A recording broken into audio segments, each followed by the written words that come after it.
So what is your one piece of advice to those aspiring to build their own startup? It is more about not getting into the fallacies that surround you when you're building in this thing. Like first, don't start something because of the hype. That is the worst possible thing that you can do. Don't do it just because someone else is doing it and it is working for them, because the parameters or the environment that they had would be very different from what you are facing. So start for all the right reasons, so long as you're clear on the what and why of things. The how of things will fall in place eventually, when so long as you're clear on the why and what. A lot of people don't realize that for some people it's just a job, but for some people it is extreme passion and obsession. The founders struggle to find the right balance between the both, and they're not able sometimes to gauge who is who. And because they let their passion overwhelm their decision making, sometimes it leads to very heated discussions in closed rooms. They say things that they don't mean, and sometimes they regret it later. But they, end of the day, they just want the work to be done, right? This is often very sugar coated as hustle culture, or like, oh, we are just trying to get our way to the top. We're just very responsive as a team, close knit unit, all of that stuff. But this is what happens behind the closed doors. And not complaining about it, but setting up the expectation. And what is one thing you have unlearned in the Acko's journey from $300 million startup to $1.8 billion unicorn? So I used to think that more is better, right? So you want to attract the customers, give more and more features. Or you want to attract something else, okay, you do more and more there. That was the biggest learning there. That's like, okay, more is not good, less is actually good. It's more about how do you remove the wrong things. Second thing is always about being the most, maybe not the nicest person in the room, but always being the most objective person in the room. So always asking the hard questions, always bringing everyone to see the not just the rosy side of things, but also some of the things that you are supposed to be aware of and being grounded in reality. Yeah, Vishnu, what are the toughest people-related decisions you had to be part of? Oh, this one is very personal. So folks, you have tuned into TGV and hearty welcome to the Guiding Voice podcast series, the world's only quadrilingual podcast at this moment of recording, and we are trying to embark into multiple languages as we speak, and here we embark on transformative conversations for a better future, and we want to simplify and amplify your journey to success. I'm your host Navin Samala, dedicated to making the world a better place by bringing you wisdom through valuable discussions with experts designed to simplify and amplify your success. And thank you so much for tuning in.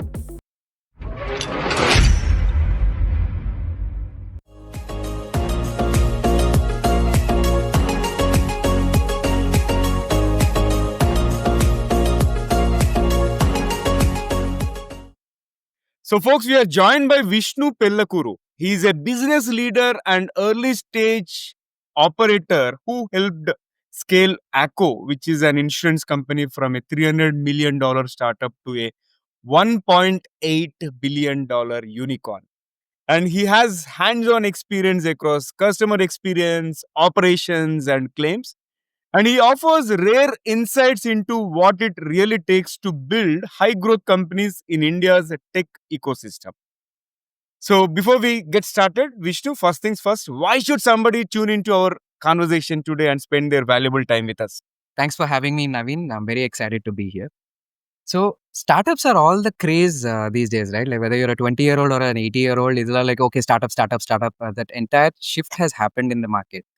But not a lot of people get an opportunity to work in an early stage company and then see it succeed and then know, okay, these are all the things that happen behind closed rooms, what kind of discussions happen.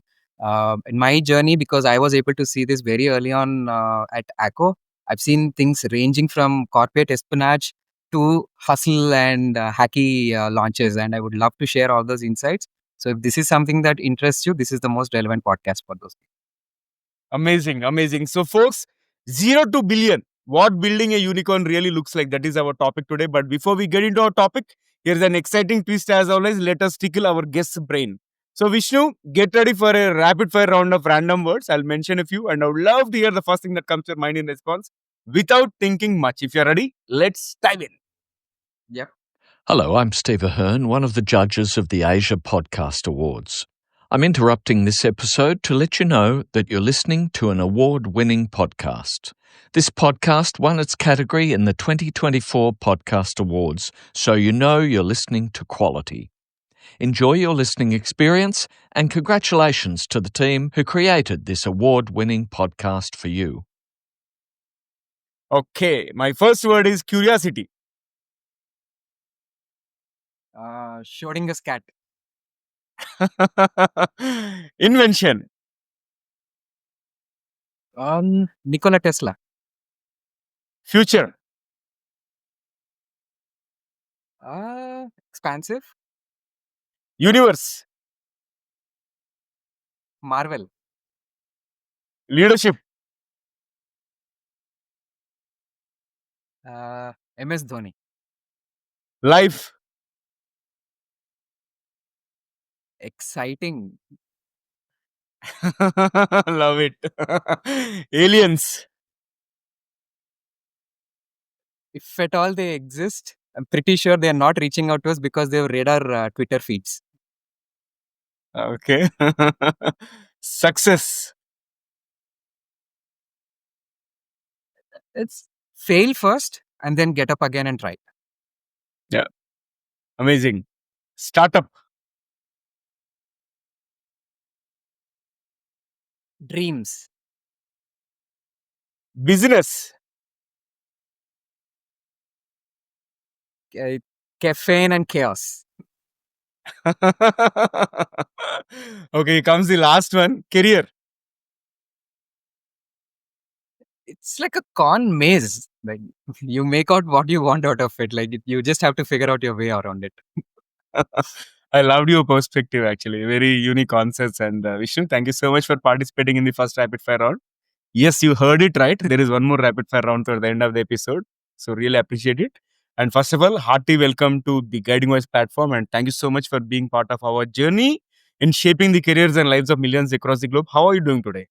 I'm doing amazing. Mondays are always happy for me. Excited to go out and start the week on a positive note. Okay, so this reminds me of a quote from a company who says, "Thank God it's Monday." Okay, wonderful. I don't want to give them the publicity, but I love your spirit. All right, so let's get the ball rolling. So, talk to us about your guiding voice. Okay. So for me, it's more like an inner voice that keeps whispering in your ears. Like sometimes it just says, "Okay, it's okay, relax," or sometimes it says, "Okay, keep going harder." But over the period of time, what I've noticed is it just kept gravitating towards one thing. It is like, is good enough, or do you want to be great? And that's it. That is the one thing that will make sure everything else falls in life. So that has become that whole thought perception that okay, always be content and grateful for what you have, but never satisfied with just the status quo. Always try to keep moving. Yeah, That it's has been good, my good. guiding for everything. It's good enough. Wow. I think it will stay with me for a long time. And talk to us about your success mantra, as in top three things that have contributed to your success so far. Right. So there is no mantra as such. It's just something that I've learned through iterations. What worked for me, what did not work for me. So the most of the times that I've seen the highs in life were because there were some traits which were common. I think if I have to boil it down to just three things, the first one would be the willingness to adapt to change. Uh, we're always living in that kind of an uncertain time where everything changes around us so fast. But if you are willing to change, you will always adapt and then come up much better than people who are resistant or they're skeptical about change. Second thing is always about being the most, maybe not the nicest person in the room, but always being the most objective person in the room. So always asking the hard questions, always bringing everyone to see the not just the rosy side of things, but also some of the things that you are supposed to be wary of and being grounded in reality. That establishes a strong base and more increases credibility. Not the most popular opinion in the room, but still most Mhm. respected opinion in the room. Yeah. Okay. And thirdly, I feel like everything that we all achieve cannot be achieved alone. It can only be achieved when you surround yourself with the like-minded people, people who share common values and shared goals, who help each other keep getting better personally and professionally. They both interchangeably going to affect your lives. So Mhm. I was fortunate enough to be surrounded by a lot of mentors and father figures and people that I really respect, and I also intend to pass it on to the next generation in whichever way that I can. Yeah. Got it. Now let's talk about the startups. Okay. So, what is the unspoken truth about startup life that most founders sugarcoat? So there is a very thin line between toxicity and hustle culture. A lot of people Mhm. just do think that, oh, we're hustling, not realizing that they're in a toxic culture. Mhm. A lot of people don't realize that for some people it's just a job, but for some people it is extreme passion and obsession. Now, founders struggle to find the right balance between the both, and they're not able sometimes to gauge who is who. And because they let their passion overwhelm their decision making, sometimes it leads to very heated discussions in closed rooms. They say things that they don't mean, and sometimes they regret it later. But the end of the day, they just want the work to be done, right? This is often very sugar coated as hustle culture, or like, oh, we are just trying to get our way to the top. We're just very responsive as a team, close knit unit, all of that stuff. But this is what happens behind the closed doors, and not complaining about it, but Yeah. setting up the expectation there. No, thanks for being so candid. And take us to day one at Acko. Okay, what did it look like when it was not as big as what it is today? Right. So I joined as employee number 2 when we just launched the health insurance vertical. Right. By that time, Acko was into the motor insurance space, but health insurance is a Mhm. completely different beast altogether. So my first day on the job, my instructions were, okay, none of us have an idea on health insurance. You figure out what needs to be done and tell us how it needs to happen, and let's take it Mhm. forward. Give an amazing vision and what we have to do. That made me both excited and extremely scared, because now you're like, oh, this much freedom comes with a lot of responsibility also, right? Yeah, yeah. Up until that point, whatever I was so sure about, I started second guessing myself a lot. Okay, is this the right thing or not? Because the impact was quite huge and visible to everyone, right? But once I got past that first hurdle and the right team to support me, everything else fell in place. We were able to break down the problem down into smaller and smaller pieces. Okay, this is the first thing we need. This is the second thing we need. Let's get there. Let's get there. Let's get to the other things also in that order, and everything else went smooth. Okay, got it. And you have worked on customer experience, claims, ops, operations, right? So what does this first principles execution really mean in a startup context? Right. So when we set out to disrupt the insurance industry, you can't Mm. do it by just copying the market leader or what works best for the first person. Hmm. So keeping that first principle in mind, we are here to disrupt. We are not just here to take a small share of the pie or all that. So we had very clearly said, okay, we want to become a customer obsessed company. That is going to be our differentiation. So we hired people from airlines, e-commerce, bunch of other folks. I refrained from hiring people from insurance background because they would have a bias. Okay, insurance is just done like this. They're limited in thinking.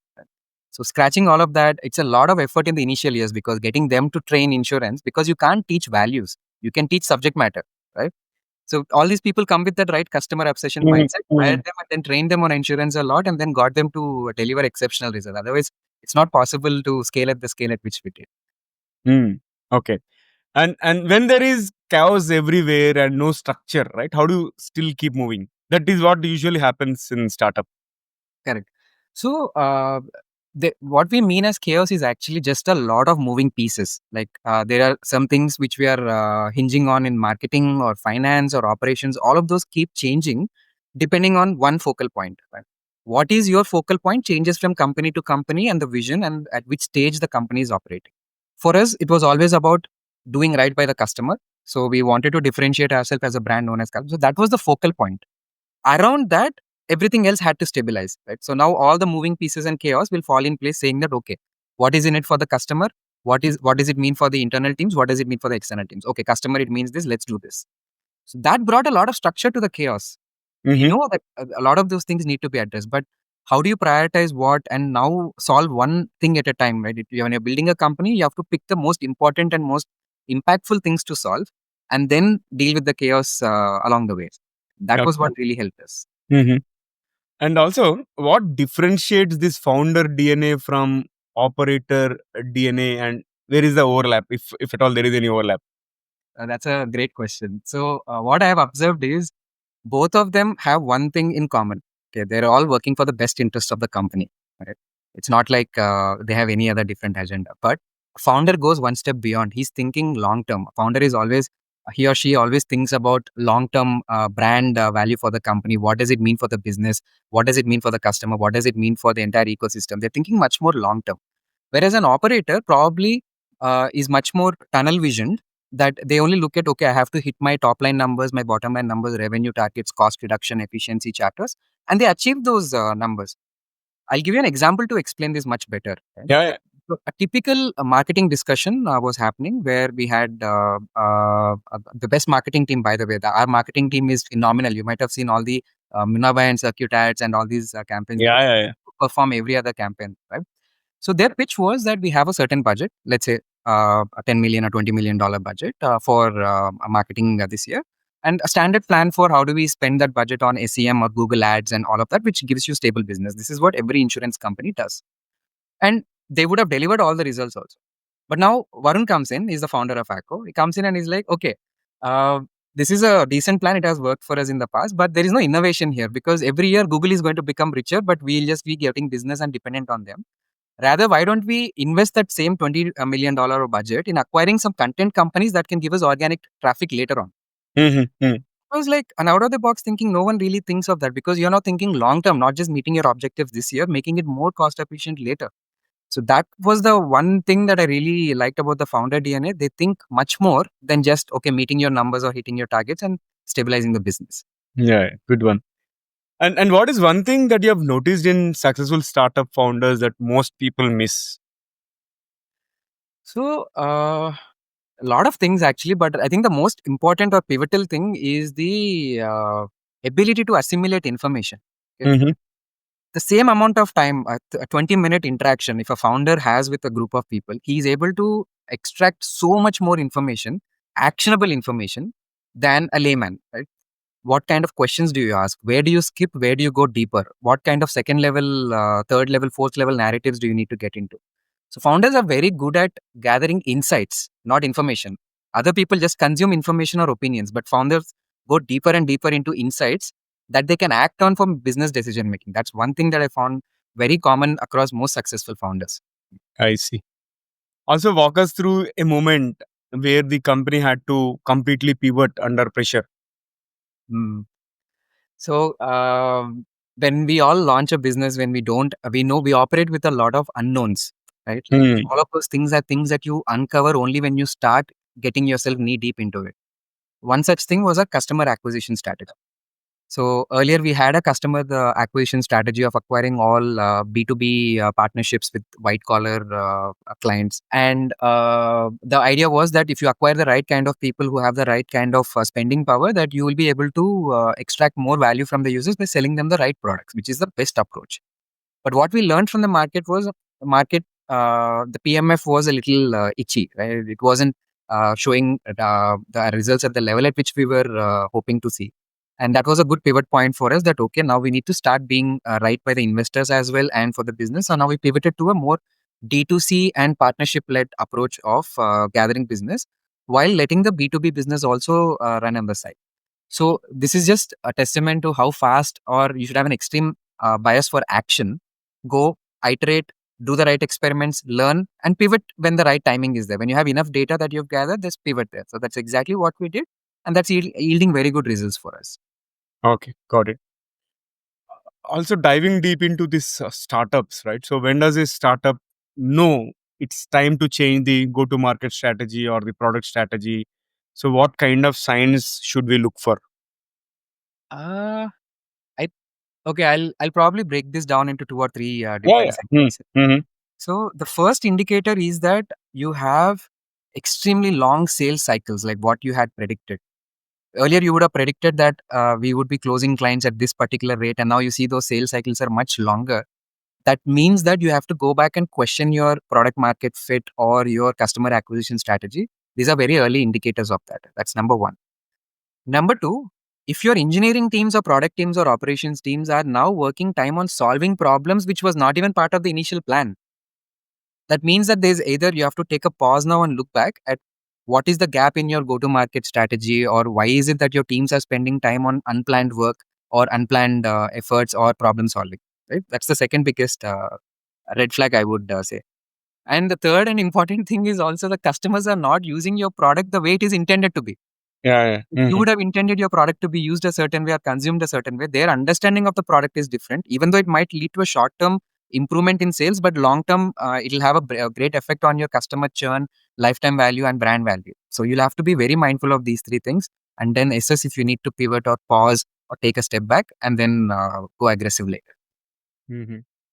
Yeah, one thing that caught my attention is the intent, okay, with which we develop a product versus how and why it is consumed, right? That changes over a period of time. And in fact, I was paying attention to the WhatsApp itself, right? Mhm. The purpose was mainly to enable multimedia messaging. But now, if you see, businesses are using, and it has gone to altogether a different level. Yeah, that's a perfect example. And Yeah. Yeah. yeah, Vishnu, what was the toughest people-related decision you had to be part of? Oh, this one is very personal to me. So, you know, like when we launch a business, you hire the right kind of people. The OG team, we call them original gangster team, right? Yeah, So these people are all so passionate and they have shared values that we just go hustle our way through everything. We don't mind working for each other long hours or hustling through everything, right? Unfortunately, as the company scales, some of these people upskill themselves and are able to manage the work, that how the work component changes. Like your work dynamic changes. Early stage company, there's a certain work dynamic. As a company scales, there's a different work dynamic, because now as a company scale, you're not the one doing everything. You have to get things done through others. Some people pick up on those things and upskill, but some people, for whatever reasons, either they don't show in that effort from their side, or they're in their comfort zones, they're reluctant to do that. And no matter how much coaching you give them or platform you give them, they don't. And these are your early employees. So now doing a team restructuring, where these people have to be reallocated to roles where you wanted to do them much more senior roles, but they're not able to. Now you have to restructure your team a little bit. Very hard decision, because now you start taking that thing a little personal also, right? yeah, You have to do right by everyone there, more deserving candidates. They have to keep the company's outlook also in mind, and you have to take those tough calls. It was one of the hardest decisions that we had to take. yeah. I can imagine that. And then, what is one repeatable playbook you think every startup needs by Series A?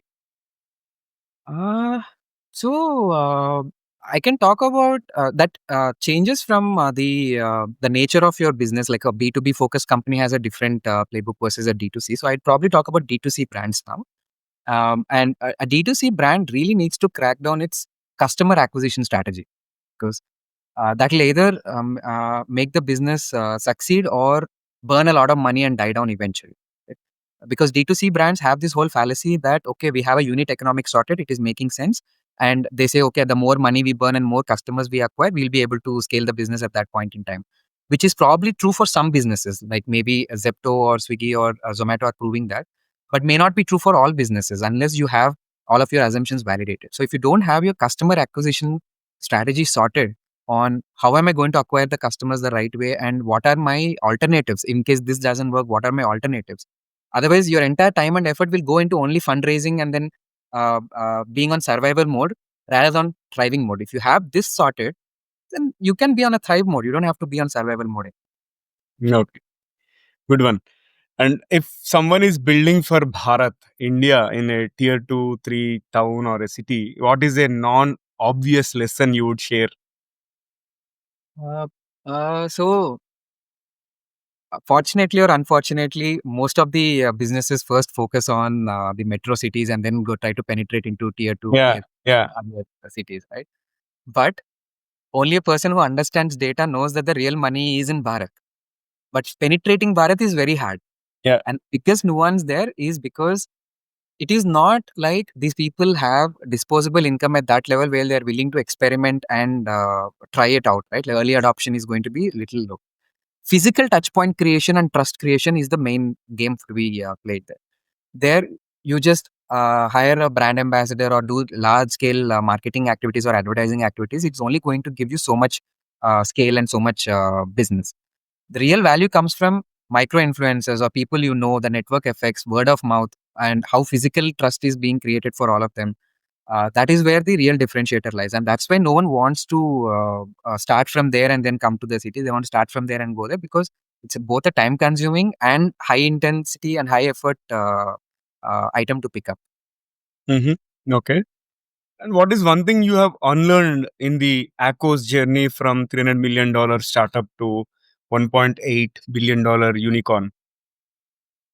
Uh, so it's, I used to think that more is better, right? So You want to attract the customers, give more and more features. Or you want to attract something else, okay, you do more and more there. That was my biggest learning there. That's like, okay, more is not good, less is actually good. It's more about how do you remove the wrong things, and how do you make it easy for the other person as much as possible. That unlocks scale. And that's exactly what we did with Acko also. We just removed all the terms and conditions and made it very easy for anyone to understand and buy, from keeping a customer lens. What does the customer actually need? Okay, that's it. We are giving everything. Remove all the terms and conditions, hundreds of pages. No need to go into all of that. That is actual scale. That's a customer facing thing. Internal operations facing thing also. You can put 20 steps for your ops team to do it because you have the muscle or you have the resources to do it. It's not required. Find the most efficient way where work gets done without those 20 people in between. Remove all of that. How do you automate it? How do you bring technology in? How do you make operational processes more innovative? Remove all of that. Then you get to scale, because it doesn't matter whether you're doing 100 crores or 1000 crores. When you want to achieve scale, this is how it should be done. The more you have, the less you're able to scale faster. Yeah. Excellent, Vishnu. We have had amazing conversation on the startups and the environment, and in terms of how to thrive in a startup environment. Right, I think it's time for us to add some more spice and excitement to the episode, which means time has come to kick off the second rapid fire round. If you're ready, let's get started. Sure. Okay, my first bullet is, if you could have one gigantic billboard anywhere with anything on it, what would it say? Only compete with yesterday's yourself. Love it. Yeah, yeah, yeah. I also strongly believe in that. And then, unicorn or cockroach startup, which one survives longer? If your foundation is not strong, unicorns will just be burning money. It's cockroach any day. Foundation has to be strong. Okay. Given a chance, who would you want to shadow for a week? Professor Vandana Shiva, amazing way in which a physicist turned now activist. How she brings Vedic insights into quantum physics and then being connected to Earth. These are some things that you cannot get from business insights or reading books or this. You have to experience yourself by shadowing people like that. Oh, okay. And then a book that changed how you think about business. Contrary view, it was actually Bhagavad Gita. There's so many business insights there that I was able to gather, much more than everything else, like Onwards by Howard Schultz. It's a Starbucks revival story. All of those kind of books also that I keep. Bhagavad Gita gave much more insights. And there is something to learn, okay, for everyone. Yes. And that's what. And one other thing, what I heard is, and the kind of meanings also, right? The way you interpret the same stanza after maybe after reading once or twice, again the meaning will be different to you. That's what I've heard. Right. Depends on which stage you are going through, what you're going through. The interpretation also changes. That's the Right. beauty of that. Okay, excellent. And here comes my next one. One startup cliche that's actually true. It's like you have to fail fast and then learn fast and move forward. Like, okay, there's not going to be a startup being built without failures. The thing is, we overplay our shadows to successes to everyone, but underplay our failures. But you cannot get to a success without a lot of failures there. Yeah, it's good actually one. And your daily productivity hack. So the most important things for the next day, I actually run them past my mind the day before, only before sleeping. So when I wake up, I don't feel anxiety at all. And I schedule all of my meetings only after lunch. So I'm awake, and all my focus time in the morning is going for deep work. Like you focus at work, no meeting. So after lunch, anyways, you're going to talk or you want to stay awake, right? Okay. Talk about the most chaotic week at Acko and what happened. Oh, no, this was during COVID second wave. Mm-hmm. You know, we're a health insurance company, and then COVID second wave hit us around April 2021. It was the most chaotic time ever to be in health insurance, because now all of us have put our regular work aside and now just doing work, trying to get as many people hospital beds as possible. And around the same time, one of our third parties had a malware attack, and then we had to work in the blind now, take Excel sheets every day and start working on that. Oh my God. We did not let the customer suffer. All of us were pulling 18-hour shifts at that time. My team, at that point in time, all of us were doing everything. Right? Team processing also, we are all like, including all the way to the top, to the leaders. All of us had workshops. Everyone is connected on one war room Google Meet, because work from home at that time. and we're just processing claim, making sure everyone is getting what they need to do. And it was utter chaos, but we got through that chaos. We just wanted to, like I said, a focal point was customer obsession, and we got through all of that with that vision. And the leadership was also very clear that, okay, stop everything else, focus only on this. This is the most important thing. Everything else we can do once this is sorted. Okay. What is the weirdest customer issue you have ever handled? I think it has to do a little bit with the customer awareness also. Like how we sell a health insurance policy. Now, this customer, after a year, he'd come back and said, I didn't use your insurance at all. Now, give me back my money. What is the use of this? And we were like, that is not how health insurance works. But he kept asking the same thing again. Lene, I put money. I should get something out of it. No, I'm not getting anything. I'm like, that is not how health insurance works. Like, you have to be mindful. You have to be grateful for your health. Firstly, thanks for. I'm happy that you're healthy, and happy that you didn't get to use this. But that's all insurance is. If at all, God forbid, something happens and we pay out even 10 lakhs or 20 lakhs, you don't have to pay. You just pay 20,000 for that. Nothing. So that was a weird conversation trying to convince the customer that, okay, this is how insurance works. I'm sorry that we were not able to meet your expectations, but we'll try to meet your expectations some other way. Interesting. And one company, be it Indian or global, that you deeply admire. The Tata Group, like the business, not just the way in which they have the business ethos, but the business acumen and the turnaround stories for how they are turning around all the businesses which were erstwhile loss making. It's a good case study for everyone to study properly. Yeah. And then a startup myth you believed early in your career. So I used to think that the most successful startups are the ones that have the best product or the best teams or the most the high IQ people or like the best pedigree people and all.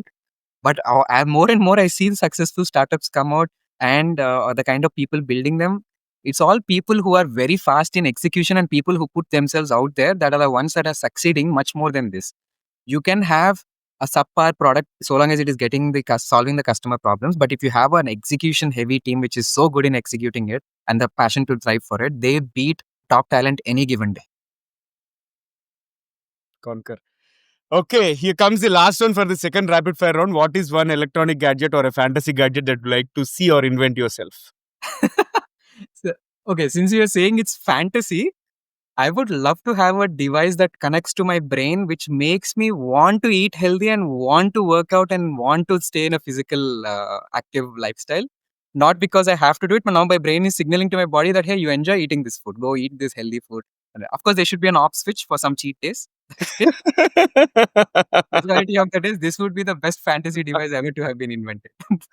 Interesting. All right. After that amazing second rapid fire, let's flip back to the mainstream and here comes the last formal question.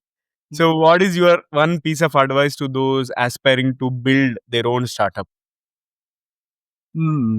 Okay, that's a deep question. I think it has elements of philosophy, business acumen, and ethos. Go ahead. Yeah, we want to hear from you. I will try to do justice to my opinion. It is more about not getting into the fallacies that surround you when you're building in this thing. Like, first, don't start something because of the hype. That is the worst possible thing that you can do. Don't do it just because someone else is doing it and it is working for them, because the parameters or the environment that they had will be very different from what you are facing. So start for all the right reasons, so long as you're clear on the what and why of things. The how of things will fall in place eventually, when so long as you're clear on the why and what.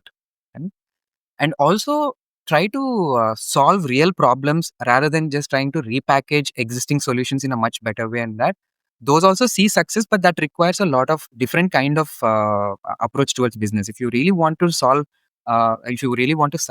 in the startup, the most successful play is picking a problem statement worth solving and solving it the real way, not trying to invent a solution and selling it to the customers and trying to get them to adopt more. These are the most successful startups have in common that I've observed. Yeah. Great pearls of wisdom, I would say. And I thoroughly enjoyed talking to you. How is your experience being hosted on The Guiding Voice? Oh, this was really, I didn't even feel like a formal interview or anything. I just felt like a fluid conversation. These are the kind of conversations that I'm used to having with like-minded people. I really enjoyed it. It was really nice, refreshing. Thank you. And you have that power of small talk, actually. Like your responses are really great. Like, Thank you. yeah, we were able to cover those many questions in a short span of time. So kudos to your skills, actually. So thank you once again, and looking forward to hosting you again in future.